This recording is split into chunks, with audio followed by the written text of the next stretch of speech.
G'day guys and welcome back to Illuvinews. This week has been jam-packed full of juicy news stories. There's been heaps of YouTube videos. Illuvium has kicked their ass into gear with Twitch and YouTube just going bonkers. And then as always we'll head over to Twitter and Instagram to go through all the leaks that has happened during the week. So stick around for all that content.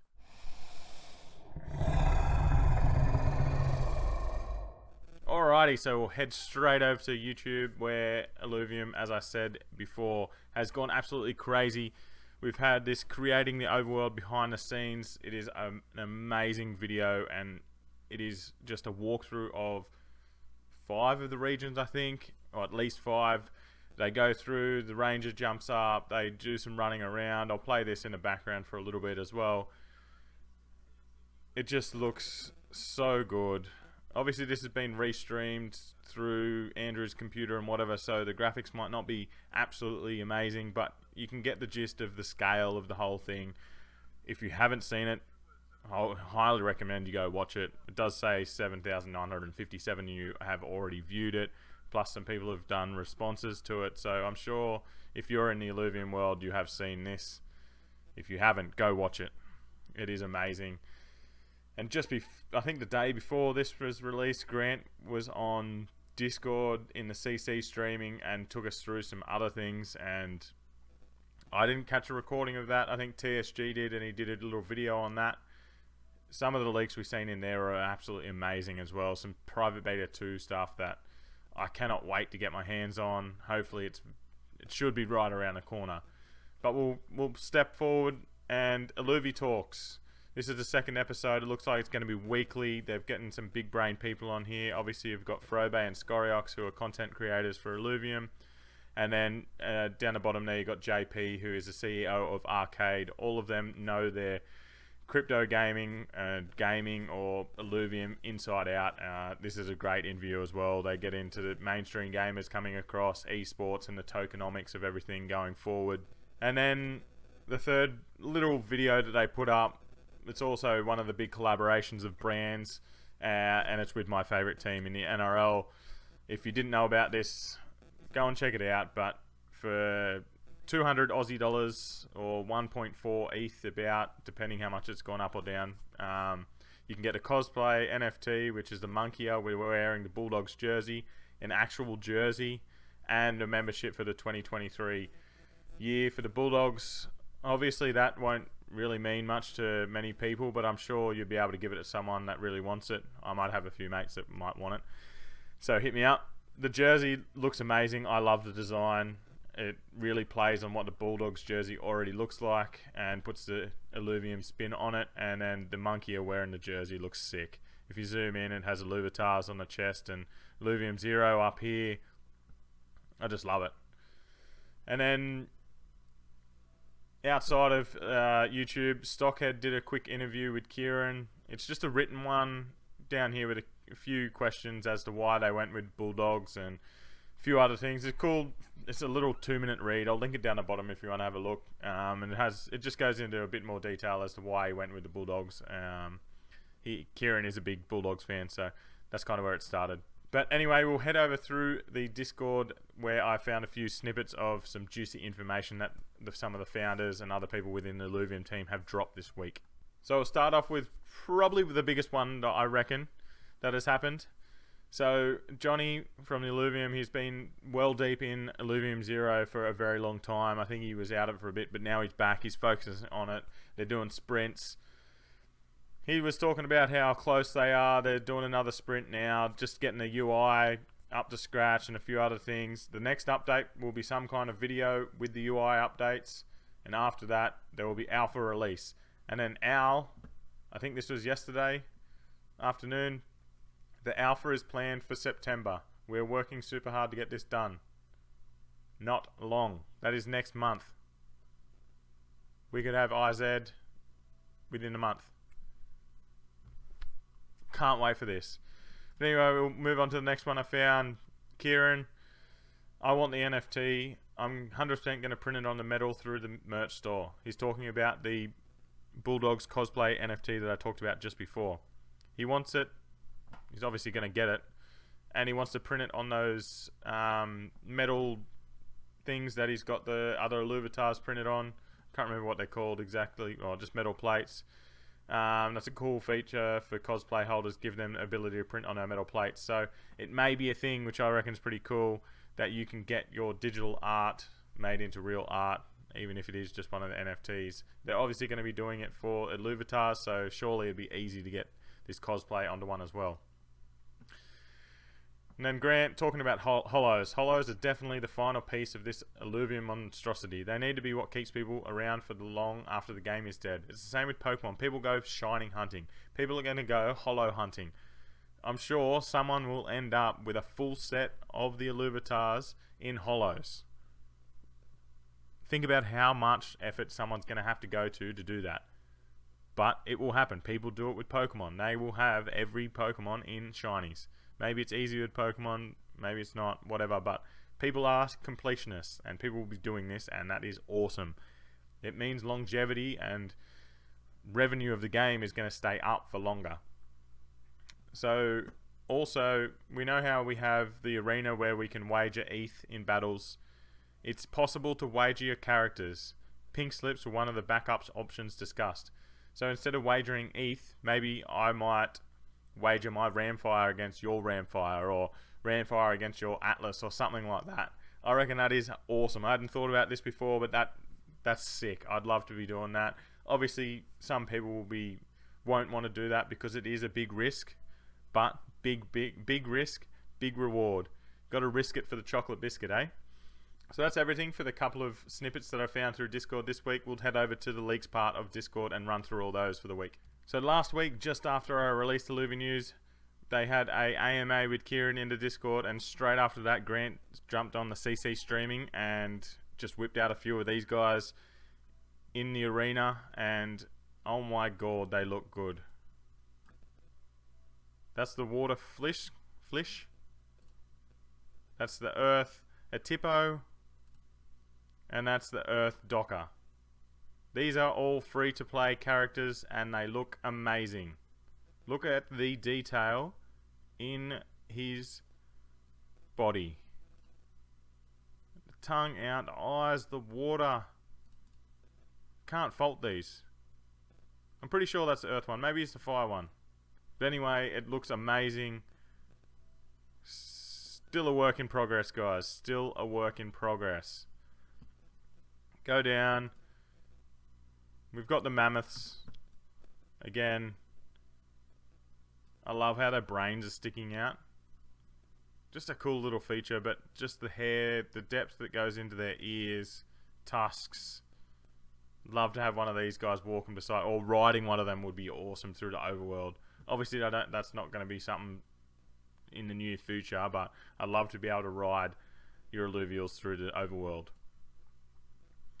Got a cute little polar bear. I've seen him a fair few times, but they're just refining him. Obviously, always a work in progress. That's the YouTube video I talked about before, and then we got heaps of Halcyon Sea pictures. It felt very open, but they're going to fill out all of this, obviously, with other plants and whatever. This is just showing the enormity of these levels. Like, I'm so keen to try and traverse up to the top here, around all of this, see what you can jump on and see what you can't. Everything looks so good. The Sea of the Ancients. I love the names they gave everything to. They've just really thought about everything, haven't they? If it's gonna be looking like this, this is sick. Look how small your ranger is. Again, this is a close-up of your Axodon and Atlas. Looks like you're on the battle board, ready to go. Just can't fault them with the detail they go into. So they updated Ramfire's Omega. I thought it was pretty good at first, but look at that.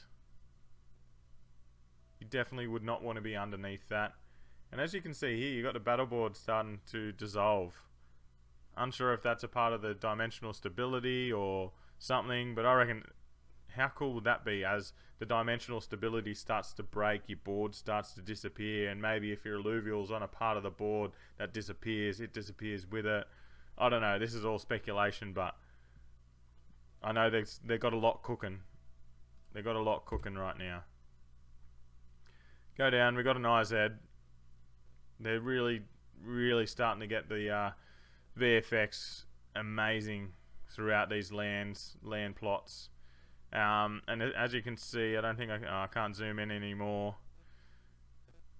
On each of the lands, the texture of the land will come up onto your buildings. As you can see here, the moss has started to grow up onto the building. In the deserty ones, more sand might be around it. Like, they're really putting those 5%, those 1%ers on top of everything to make it look even better. The Anteater line Omega update is come through. Again, they're just adding these extra little 1%ers. As I said, that's what Illuvium's all about, that 1%. People don't go that extra mile, but they're going the extra mile to make everything look better than the rest. Got some more plants. I know I brushed past the plants, but they are amazing.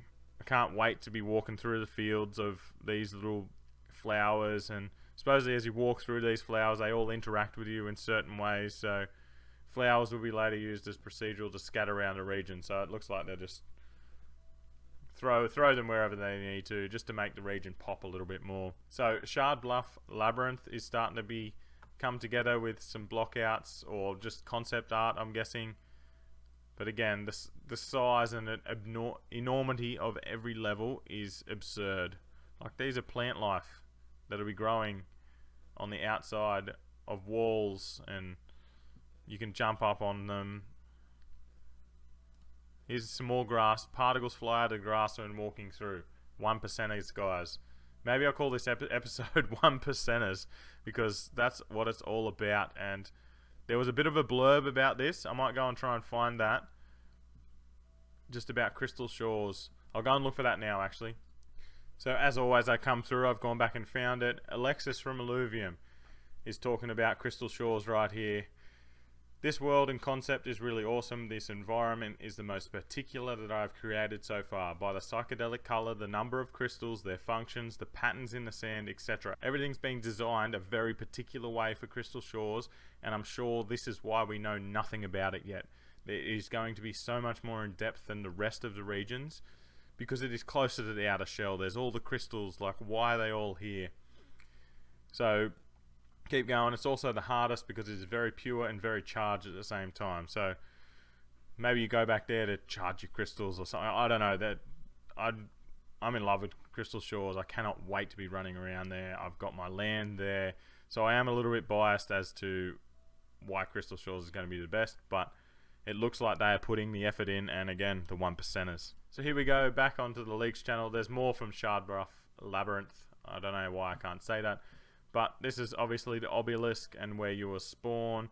Very flat, but as you can see from this small insert up here, it does drop off a sheer cliff on two sides, and then you go up on the other side.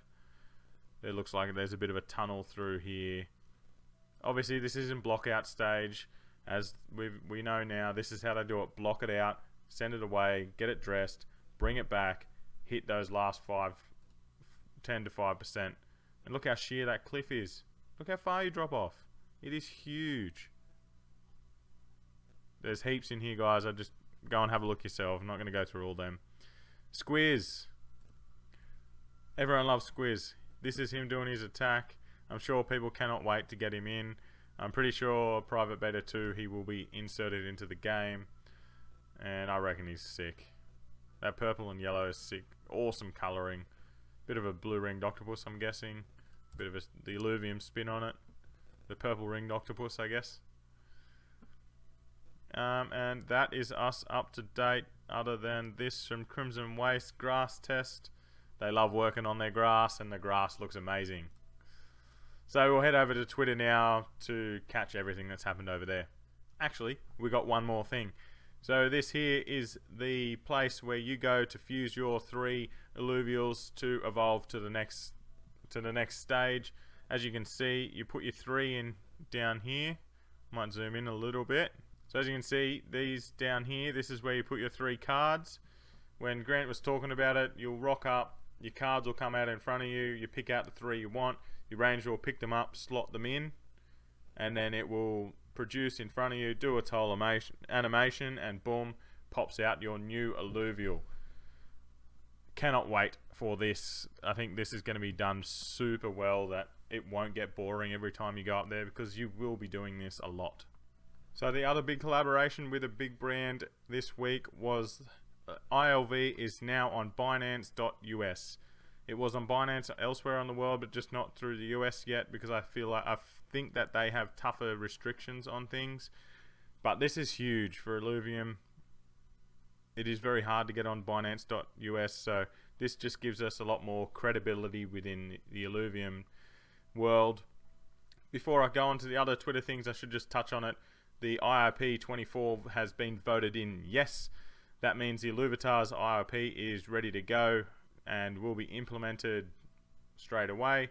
They will be making the albums. They'll be setting it out with the discs as it was written.